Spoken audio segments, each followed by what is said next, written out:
thank God for the adversity that you're going through. Thank God. And this isn't just me saying that. I'm not being pompous. This is actually a sports psychologist technique. They teach athletes this, and the athletes that you looked up to when you were a little kid, this is what they were doing. The bigger the moment, the more you need to thank God for it, because it pushes you to be, at your best. The higher the bar is, and that mental shift from dreading adversity and running away from it makes it where you're actually going to be able to show up big, because you aren't going to be scared of it anymore. And that's something that you can use in your real life. Stop being afraid of the abuse that you faced, like how it's affected you, or the challenges that you're having on a day-to-day basis because of it, and start thanking God for it. And also realize that the person that you were before the abuse started, pre-abuse, is over. That person is dead. And that's the cycle of life. We die and we are reborn, and that's what you're going to have to deal with all through your life. Like, you're not going to be the same person through all the stages of your life. Accept it. You can't go back. No matter how confident you were, no matter how much you've achieved back then, you'll never ever be able to be that same person. Even if you gain your confidence back, you're going to be confident for a different reason, which is, it's kind of cool, actually. Yeah, you can use your abuse to give you a little bit of confidence. Yeah, I got through that. But it's a little bit different from what you were confident in before. So you're going to be a different person, which isn't a bad thing at all.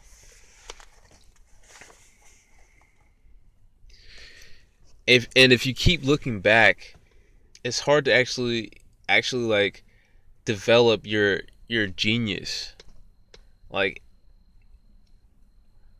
to truly do anything that's great, to truly do anything that's genius in the world. Like, think about the most brilliant thing that you can think about. Like, most of the time, it's something that took a whole lot of thought. It took a whole lot of planning, a whole lot of thinking for it to actually come into the real world. I think the story Harry Potter was genius, to be honest. And let's look at, if you actually look at how detailed the world was, like how many characters that was in that story, and the locations and the rules and all of that. Somebody who comes up with a story like that, they could just write the story out. I'm pretty sure she had a framework. They have a framework in their mind about how things are, the gist of it, and they can still write out the story and probably tell still a good story. It won't take that long once you thought of the idea. But the problem is that it's not going to be a great story. Greatness is reserved for people who actually put a lot of thought into their craft. And in this situation, since the you before was, killed, prematurely, and now you've been born into this new person, you got to put a lot of thought into who you're going to be and who you are, and not just on a cheesy level, but on a deeper level. Like, understand and be open-minded and put a lot of thought into it, into building yourself up. And that's going to do it for the video. But I also wanted to add that the Flow Within is coming out really soon. I don't want to rush it. I want to put a lot of thought into it. So it actually starting to get kind of long. Like it's about 70 pages right now. I might add more to it. I might not. I might just refine what I have. But the thing is that I'm not just pushing nothing out there. Like I'm really, making sure it's my best work. It's awesome, and it's something that I like kind of forget sometimes, like what I write. Like if I haven't, read it in a while, and I'll come back to it, and it's still like it still transforms me a little bit. Like I think this book is life transforming. It's something that it's not everywhere. There's never been a book like this before in the world, ever, ever. The stuff that's talked about in The Flow Within isn't talked about anywhere. Like I wish there was a book out like this, so I didn't have to write it. I could have saved myself some time, some heartache. I could just read it, and I'd be cool.